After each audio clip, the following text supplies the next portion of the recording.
Magic Kingdom sounds like it should be a magical experience by default, but take it from someone who knows, you're gonna need a solid game plan. So that's exactly what we're gonna hook you up with today here on DFB Guide.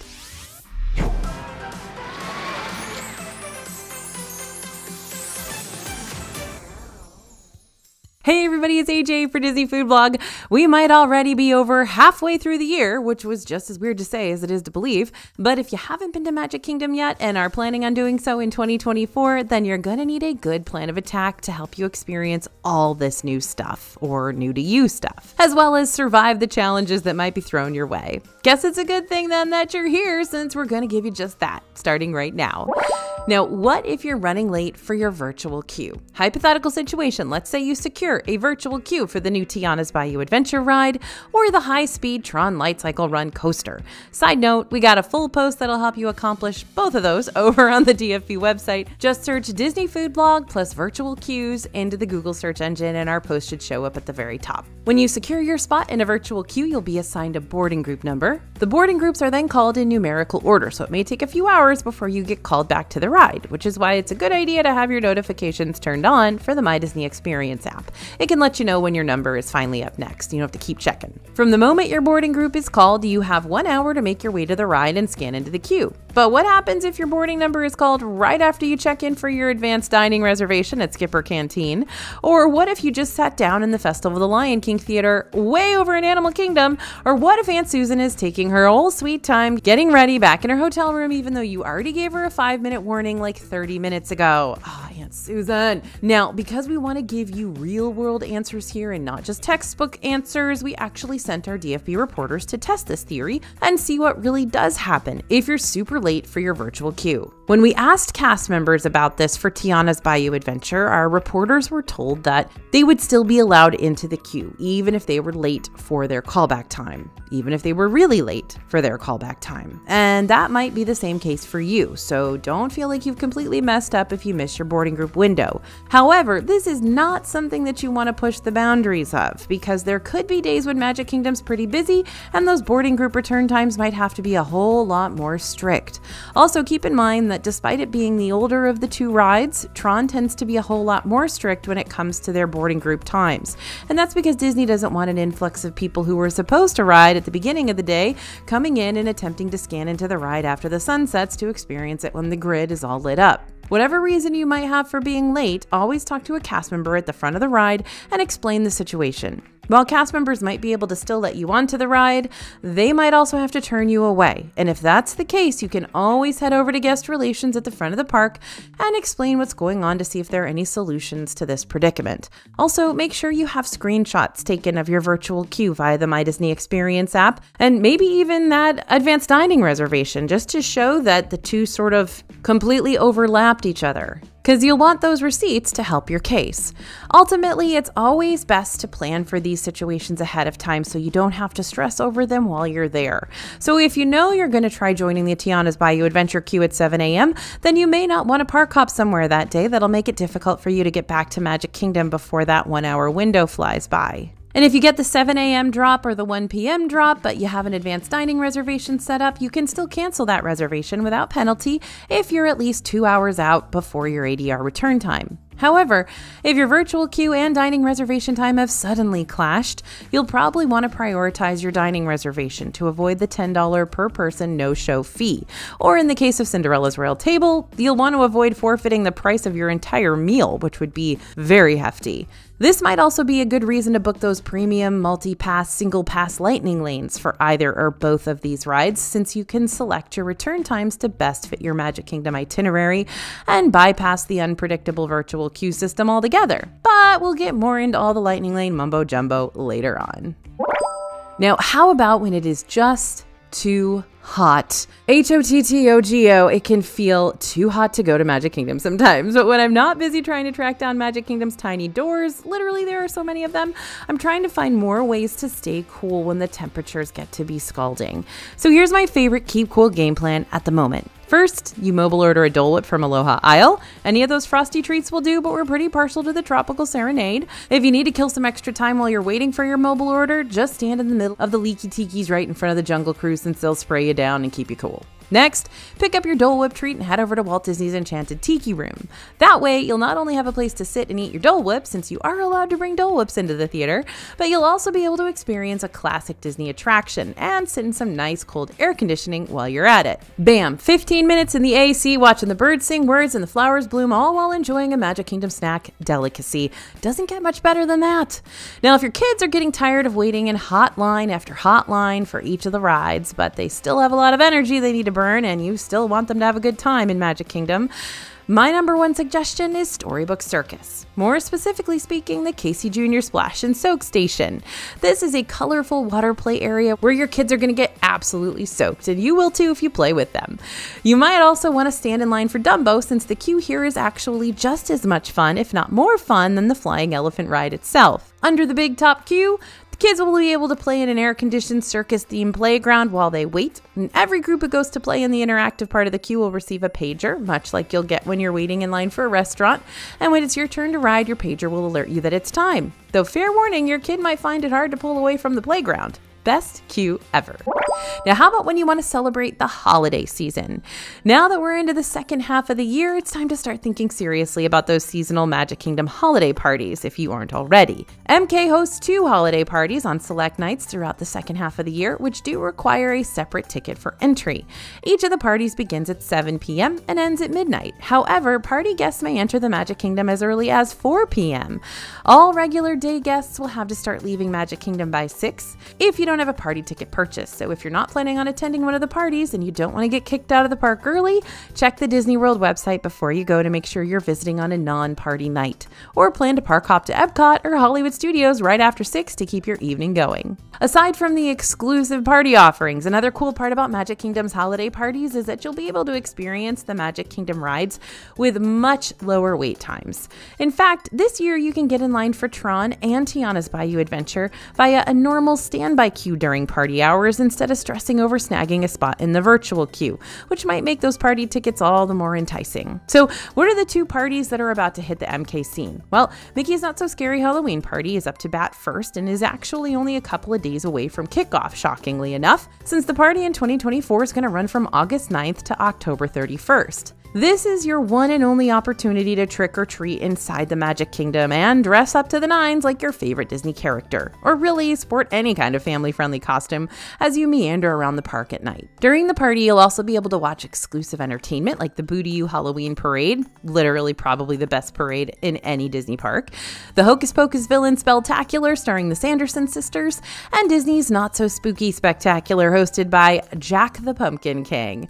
Speaking of Jack and Sally meet and greet with guests during this event too, but they're always super popular and tend to rack up the longest wait times of the night. So you may want to get in line for them first thing or take a gamble and try to meet them toward the end of the night instead, after you've done everything else you wanted to do. You'll also have the chance to meet other rare characters during this event, like all 7 Dwarfs, Mirabelle and Bruno, Elvis, Stitch, and many more. Now, if you do decide to wait and meet any of these characters toward the end of the party, don't wait too terribly long. During last year's Halloween party, several character queues actually closed early. While the character meets were advertised to last throughout the whole night, some of these lines were cut off as early as 11 p.m., which was an entire hour before the party ended. Mainly, the meet and greets that closed early were the ones with the higher wait times, like Jack and Sally, 7 Dwarfs, Winnie the Pooh and Friends, and that's likely because Disney wanted the meet and greets to end promptly when the park closes so that our character friends aren't getting too exhausted by the end of the night. It's just good to keep in mind that if you want to see these characters, but you're planning on hitting up their lines later on for possibly lower waits, you don't want to wait too long, otherwise you might miss out on seeing them altogether. Plus, there'll also be Halloween overlays for classic Disney rides for you to experience. And it's very cool to see these rides in a whole new way. Rides and shows that receive these overlays include Pirates of the Caribbean, Mad Tea Party, Monsters, Inc. Laugh Floor, and Space Mountain. The second holiday party for Magic Kingdom is Mickey's Very Merry Christmas Party, which will be held on select nights from November 8th through December 20th. Mickey's Very Merry Christmas Party features special shows like Mickey's Once Upon a Christmas Time Parade, Minnie's Wonderful Christmas Time Fireworks, and the Disney Junior Jingle Jam. You can also meet the characters in their finest holiday garb as you're making your way around the park to pick up complimentary cookies and cocoa. Select rides will also feature festive holiday overlays, including Space Mountain, Holiday Run, and the Tomorrowland Speedway Race Through the Holidays. Jingle Cruise will be back too, but you'll also be able to see this holiday overlay during your regularly scheduled Magic Kingdom day. Now, how about when your feet are killing you? Spoiler alert, your feet are gonna hurt. It doesn't matter whether you're in the best shape of your life, you just ran a marathon, or if you haven't graced the doors of the gym since January. If you're walking thousands of steps in the heat on the hard pavement and for hours on end, your feet will hurt. So here's what you're gonna wanna do to rest up, save your steps, and keep your arches from giving out on you. First, I'm gonna address the point that you'll hear me talking about a lot regarding all the parks. Take those breaks. Please take breaks. I know Magic Kingdom is exciting and you want to hit up as many things as you possibly can with the limited time you have, but the moment you ignore your body's red flags is the moment you seal your fate for a miserable remainder of the day. Believe me, I've been there a bajillion times. I know the warning signs. When any of our team is in desperate need of a sit-down break away from the crowds, we like to order a quick afternoon meal or a snack at Columbia Harbor House in Liberty Square and then head upstairs. A lot of people don't realize this place even has an upstairs, so there's almost always a table available, especially during those non-peak meal times. If you're looking for a new, sort of, place to rest your aching toes while also enjoying some classic Disney entertainment, the Country Bears Musical Jamboree is now open and ready to welcome guests back into Grizzly Hall for a rootin' tootin' good time. The new show features the titular bears, which have all been given some much-needed TLC and wardrobe updates, thanks to Kevin and Jody, which I didn't know they actually designed the wardrobes until I saw on their Instagram that they had. They are incredible designers. Big fan, Kevin and Jody. If you are watching, you probably not, because that would just blow my mind and be super cool. Anyway, the Bears are performing reinterpreted Disney tunes in different genres of country music, like bluegrass, pop country, Americana, rockabilly, and more.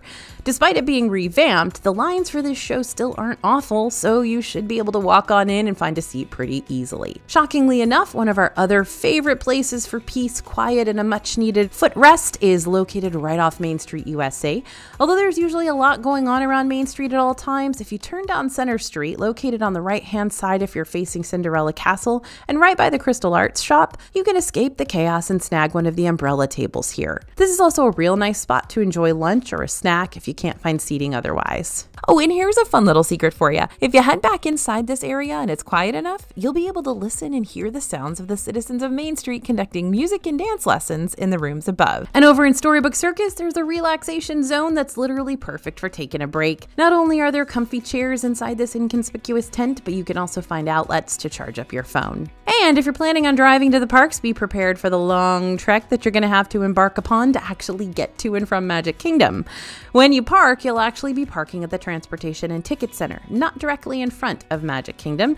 And that means you'll have to cross the parking lot, hop onto either a monorail or a ferry boat at the TTC, and then walk up to the front gates of Magic Kingdom from there. The process can be tedious, but it's even more tedious if you wind up parked way out in the boonies, away from the TTC. Luckily, Disney does offer their parking trams in those parking lots again, including the TTC parking lot. Now, I know it might seem like a good idea to just walk to the entrance, especially when the parking tram isn't already right where you parked, but that means you're just adding more steps to your already step-filled day. Trust me when I say you're going to want to save your steps whenever you can. So what happens if you're relying on the monorail? Well, don't be fooled. Despite the monorail sounding like a singular shuttle system, there are actually 3 separate lines. The Resort Monorail goes to Magic Kingdom, the Grand Floridian, Polynesian Village, and the Contemporary. The Epcot Monorail originates at the Transportation and Ticket Center and goes to, Epcot. And the Express Monorail also originates at the Transportation and Ticket Center and goes straight on to Magic Kingdom. Before you get on a monorail, make sure you're taking the right route, because the monorails that go to Magic Kingdom do not make stops at Epcot and vice versa. And I know that sounds like a no-brainer now, but when you get to the TTC for the first time and you see the massive people piling into the station, it can be kind of overwhelming. Remember, it's okay to reach out to a TTC cast member and ask for help. They totally understand your confusion and will be able to point you toward the line you need to be in. Couple of other notes about the monorail. While both the Express Monorail and Resort Monorail will start picking guests up to take them to the park 30 minutes prior to when Magic Kingdom opens, the Express Monorail doesn't pick up guests from the park to take them back to the Transportation and Ticket Center until 11 a.m. Just something to keep in mind if you're wanting to just pop into Magic Kingdom very briefly, and I mean very briefly, and then pop out and go over to Epcot or something. Also, if the monorail is ever down, don't forget you can still take the ferry across Seven Seas Lagoon instead as an alternative option. Disney might also have buses sent out if the monorail is having technical difficulties, which might be an even faster option than the ferry. You'll just have to check with the cast member and see if the TTC buses are going to be an option for you. Now, how about when you're using the new Lightning Lane system? Remember all those awesome Genie Plus tips we gave you at the beginning of the year? Yeah, trash those, cause they're null and void now. On July 24th, Disney Genie Plus and individual Lightning Lanes were kicked out and multi-pass, single-pass Lightning Lanes were brought in. Yeah, this is why whenever anybody asks me if I'm really gonna have enough content to make around just Disney World, I always tell them of course I am, because everything changes like every other day. Anyway, to explain this huge switcheroo, it took me a while, not only because it's overly complicated, but because it was such a major change that impacted not just Magic Kingdom, but all the Disney World parks. So what I got for you instead is a free Lightning Lane guide to all things multi-pass and single pass, which you can download right now when you scan the QR code you see on the screen, or by heading over to disneyfoodblog.com/multipass right after this. That way, I can focus currently on the Magic Kingdom Lightning Lane situation. With the new multipass system, you can now choose your top 3 priority Lightning Lane selections for each park before you get to Disney World. You can also add single pass selections too on top of those 3 multipass selections for an a la carte price, if you want to. Single pass attractions in Magic Kingdom include Tron and Seven Dwarfs Mine Train. Each of the multi-pass Lightning Lane eligible rides are organized into 2 different tiers.